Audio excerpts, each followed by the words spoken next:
Tignan mo to. Kang maya, Salvador, ka na. Ang ganda niya, boss.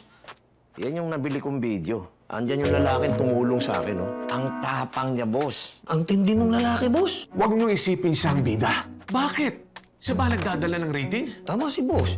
Pare, ikaw ang bida. Napakaganda nito. Magagamit natin.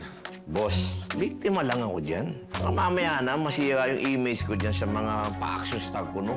Pare naman, para ka naman di media eh. Pakita natin sa tao kung ano yung gusto nilang makita nila. Ang lalaking yan na matapang at matulungin, eh. Siya yung nagpatumba sa holdapper. Si Gabo. Biktima lang ako dyan, eh. Salvador, makinig ka sa akin, ha? Dapat, kahit anong kwento, kaya mong pihitin para pumabor sa'yo. Yan ang sikreto para mabilis kang sumikat.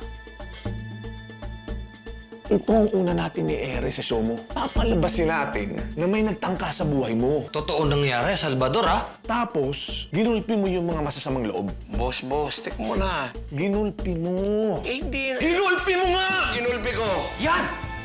Lahat sila walang laban sa'yo. Ngayon, ikaw ang iba. Ikaw ang bida! Ayos yan.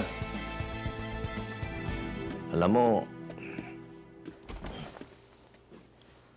nagiging delikado talaga yung buhay ko sa mga pinapagawa nito ni Boss Arnel, eh. Hindi ko masikmura na binabago natin ang Pare. katotohanan, eh.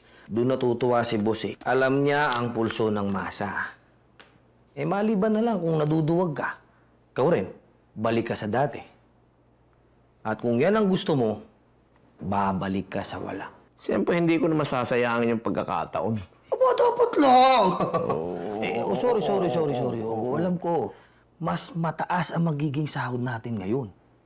Tsaka, Salvador, pag di ka sumunod, babalik ka sa dati. Taggutom. Ay, nako, Oli. Hindi ako magugutom.